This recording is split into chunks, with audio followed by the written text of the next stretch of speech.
Hello, everyone. My name is Randy Harrington, and welcome to the Sensible Bigfoot Project. In this video, I've got a real treat for you.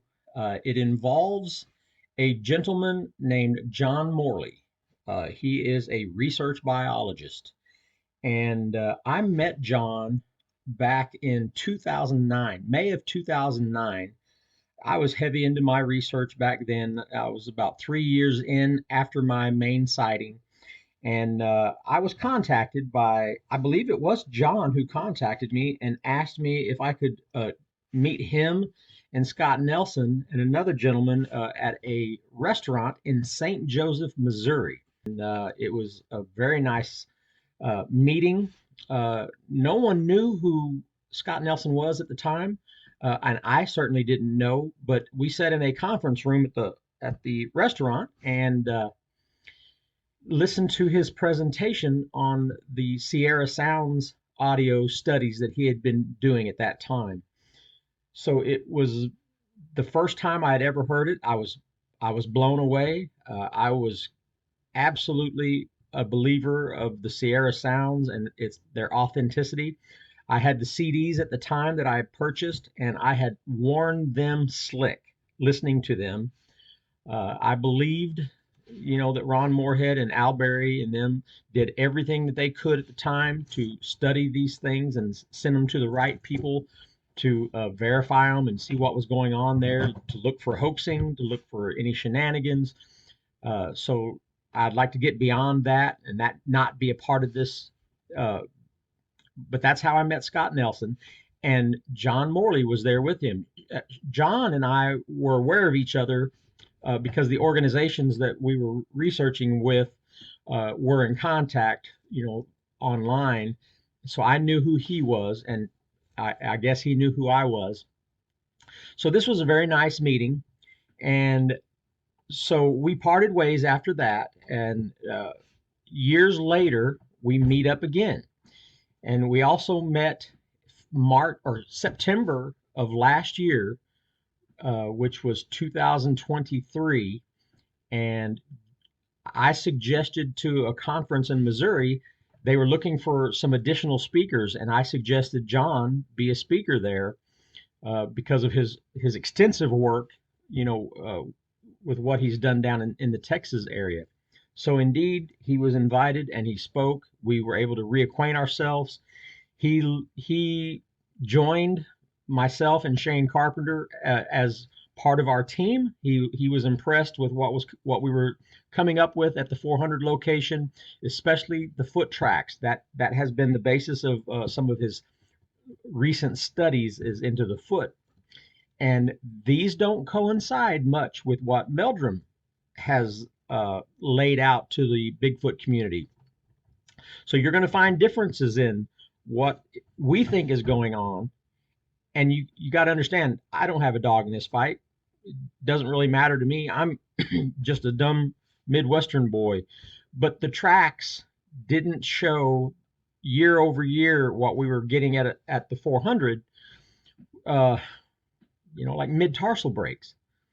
The only time in a whole mud flat full of tracks that we would find, you would see 25, 50 tracks that look human, and then one that got into deeper mud would have a push off that pushed back the middle of the track, and that would be the one that would attract most of the viewers that would look at the pictures, and they'd be like, well, look at that mid-tarsal break. Well, none of the other tracks had mid-tarsal breaks. You only saw a mid-tarsal, or what we perceive as a mid-tarsal, when the toes were pushing back, or the ball of the foot was pushing back, and the substrate bunched up in the middle of the track. So that's the kind of things that we were seeing. It took me a long time to get on board with these tracks that we were finding there, because I never knew that we weren't being hoaxed. I couldn't be 100% sure, because to me they looked human. And especially in the beginning, when I joined Shane, I mean, I just had to wait until I thought that it was Bigfoot tracks. And that happened one night when we got up in the morning, and there had been some tracks left overnight while we were there. and the night had dipped down into the 30s, and the tracks were fresh. That's the moment that I knew that there was no human child out there at the 400 in the overnight in 30-degree weather walking around barefoot. So that's how long it took me, and that was few years into the 400 project when this happened, and it happened in a way that I was there, and that's the moment for me being logical can say there's a 0% chance that we're being hoaxed. All up until that point, I could have said we were being hoaxed because I didn't know for sure. But that was the moment I fully bought into the tracks that we were finding out there looked human to me. And that's just coming from a layman. So that's why this presentation is going to be extremely important, because John has been working on these studies, and you are going to find that it is very incredible. If you're into this for the knowledge, you are going to enjoy this. But first, let me tell you about John. John grew up in the woods of Northeast Texas, and this fostered an early love for nature and wildlife. He graduated from the University of Texas at Arlington with a Bachelor of Science in Biology and a minor in Geology, later completing his requirements for a master's degree in Communications and Human Relations. In 1962, John Morley joined the United States Air Force. After giving 21 years of exemplary service to this nation, he retired as a lieutenant colonel. And John still serves as an independent research biologist, and he serves us as a community, as a Bigfoot community, looking for answers. John worked in the private sector until his completed retirement in 2003. In 2005, he began Sasquatch researching virtually full-time.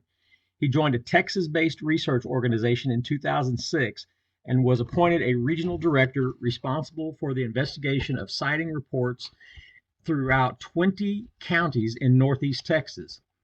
In 2007, he began an analysis of the scientific characteristics by which apes and humans are identified and classified. And with his conclusion, he resigned in 2008 from the Texas organization because of their failure to recognize the evident biological nature of Sasquatch. That's why you have to appreciate what he is doing, because he's willing to go against the grain if that's what the evidence is saying.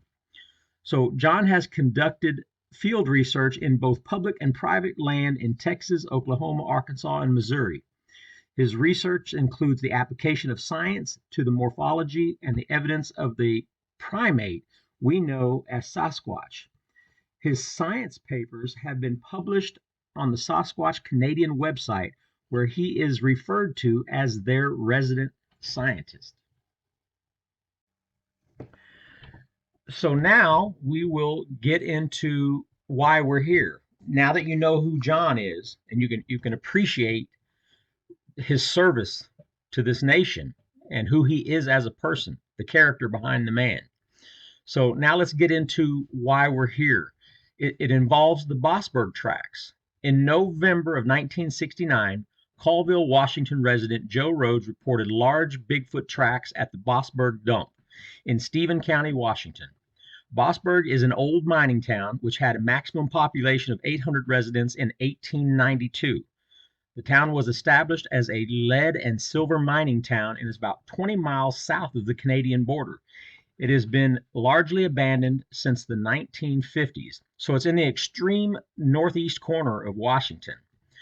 Rhodes' report of tracks combined with a previous report of a Bigfoot to local police earlier that year drew Bigfoot researchers from across the Pacific Northwest to investigate. Researchers Ivan Marks, Bob Titmus, Grover Krantz, and Rene DeHinden all participated in an extensive search of the area on December 13, 1969. Marks and DeHinden found, photographed, and cast some of the over 1,000 Bigfoot tracks in snow and mud near Lake Roosevelt, outside of Bossburg. Soon after the tracks were found, Roger Patterson, Dennis Jensen also were on site, taking part of casting and photography of the tracks. So Bossburg is located well up there by Kettle Falls near the Colville National Forest, as we said, close to the Canadian border. Adding to the Memorial All-Star Team investigating, the Bossburg tracks of 1969 also included a series of tracks which included a consistent deformity to the right foot of the Bigfoot. In these tracks, the left foot measured 17.5 inches long, while the right foot was smaller with several lumps, as well as oddly shaped toes. This oddly shaped right foot led to the creature or tracks being called Cripplefoot.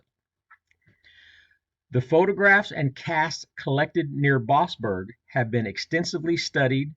Anthropologist John Napier, former curator of primates at the Smithsonian, and anthropologist Jeff Meldrum both found no evidence the prints found in November and January were faked.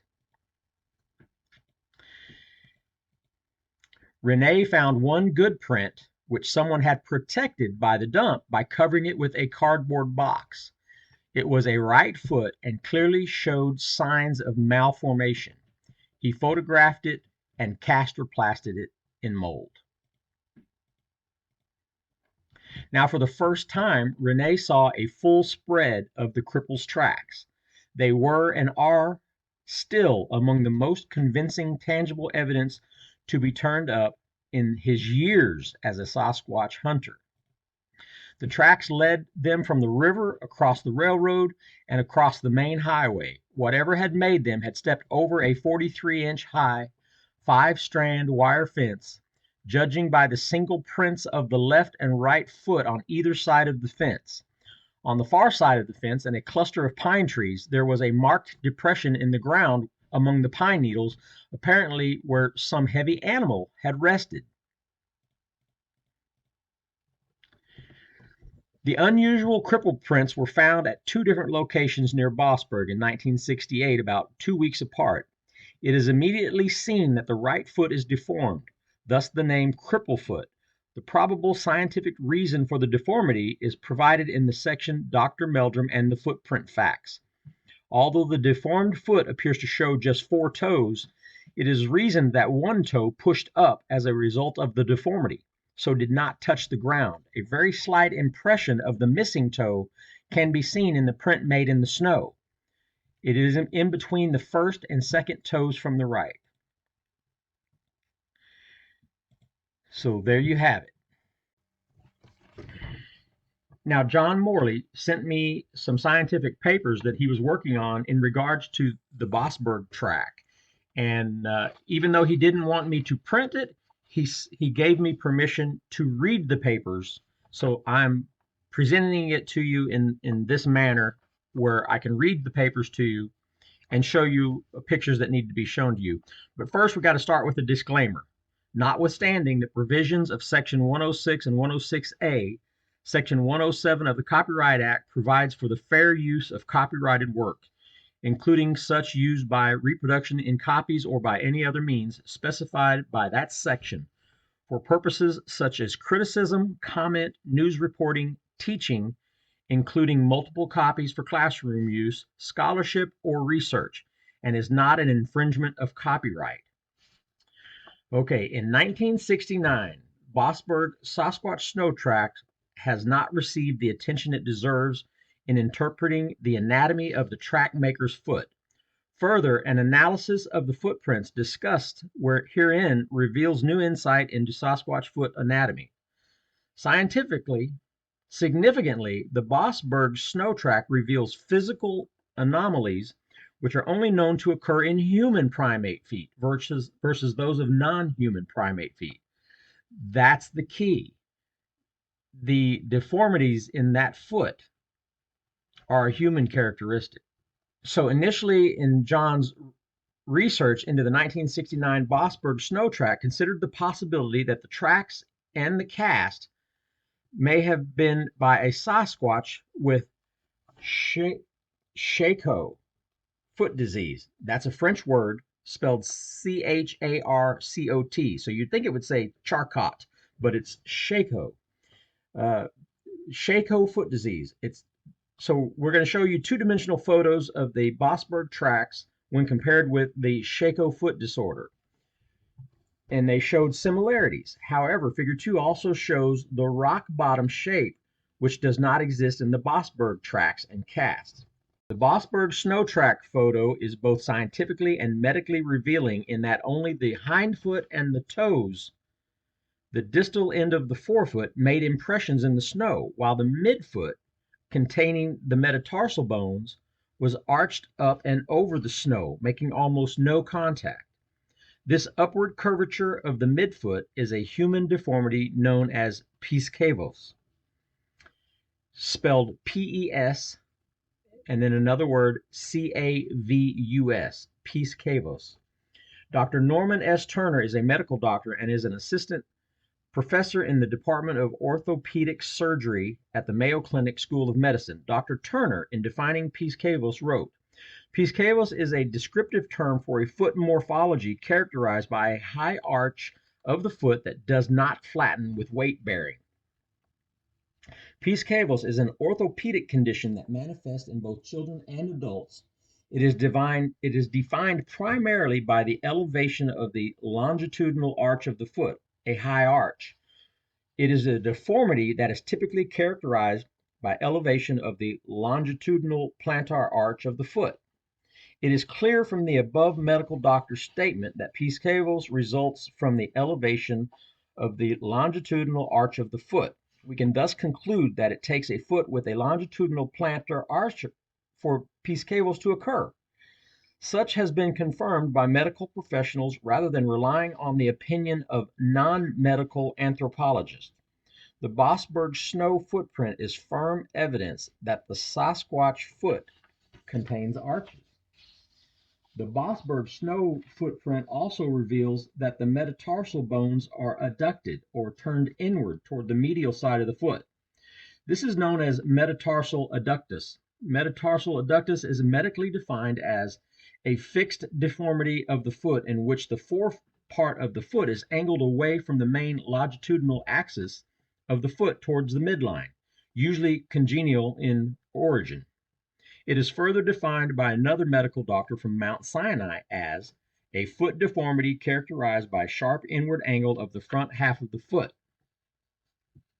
A similar diagnosis was mentioned by Dr. Jeffrey Meldrum in Chris Murphy's book, known as the Sasquatch Bigfoot sequel and update to Meet the Sasquatch 2010.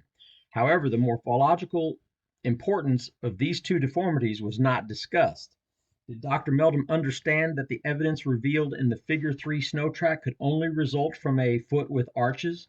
Perhaps he did not, since in his 2004 paper he presented his highly questionable hypothesis that Sasquatch feet contain mid-tarsal breaks. The discovery of a human primate foot disorder in a Sasquatch footprint is significant, and novel documentation and evidence. Together they require that we accept and understand that a human foot deformity. We can therefore confirm that the Bossburg snow track does not conform to Dr. Meldrum's hypothesis that a Sasquatch foot contains a mid-tarsal break. The Bossburg snow footprint, based on the medical evidence discussed in this paper, invalidates the claim that Sasquatch feet contain a mid-tarsal break. While the Bossburg track evidence has not attracted further attention and commentary, as likely related to the fact that Piskavos with metatarsal adductus is a human primate foot disorder, because Dr. Meldrum believes the Sasquatch are a non-human ape species. Further exploration of the Bossburg snow track disorders would focus attention on the reality that Sasquatch feet contain longitudinal arches as are found in human primate foot. So the conclusion is, based on documented medical evidence, we must recognize and accept that human foot disorders in a Sasquatch foot are significant evidence of human primate foot anatomy, and that this evidence displaces and nullifies the claim that a Sasquatch foot is that of an ape with a mid-tarsal break. In Sasquatch research, All existing anatomical and medical science must be applied to documenting evidence as we focus on identifying the real nature of these primates. This paper confirms that the Bossburg right foot snow track results from a foot disorder known to occur only in human primate feet. The result is that the novel evidence and its correct interpretation provide documentation, scientific, and medical insight into Sasquatch pedal anatomy. It further reveals that the hypothesis of a mid-tarsal break in Sasquatch feet is a false hypothesis, now invalidated, as also is the claim that Sasquatches are ape. Most of my listeners and most of the people that are as deep into the subject as we are when it comes to the communications and behaviors that we've grown so accustomed to, I think we know deep down in our hearts that these are more in line, of human type subjects, at least in their behaviors and their thought processes. So indeed, I'm with all the tracks that we found at the 400 confirm with the mid-tarsal that what is described in this scientific paper by John Morley, I appreciate it. Now, and I've also like to say, in 2016, Dr. Meldrum has started to retrace his steps a little bit, on the pure ape theory of a Bigfoot being, pure ape, North American ape. He's conceding that it more of a hominid, relic hominid. I believe that's the statement that he made. So, let's not make this a bash where you draw a line in the sand and you either believe this or you don't. This is about trying to understand things better. And I think this is a clear movement in the right direction because that's what the science is saying. So let's just follow the science and let the rest fall into place. But don't hang on to things that you've heard because it's just the thing to hang on to, and it's the go-to, the crowd mentality. I've had people look at the pictures that we presented from the 400, and there's 25 pictures of clear prints with no bulges in the middle, and people will gravitate towards the one at the very end in the very soft mud that pushes up a middle bunch on the sole of the foot, and say, wow, there's a clear mid-tarsal break, because it makes them feel like, well, I'm part of this. I know the vernacular of saying mid-tarsal, and it makes me feel like I'm important saying I can say mid-tarsal. I've done that myself when I see something like that, and I'll say it to try to make myself feel important. But let's just let the science be what it is. And I, for one, appreciate this. I hope you do too. So let's get on out there and keep finding answers. Thank you.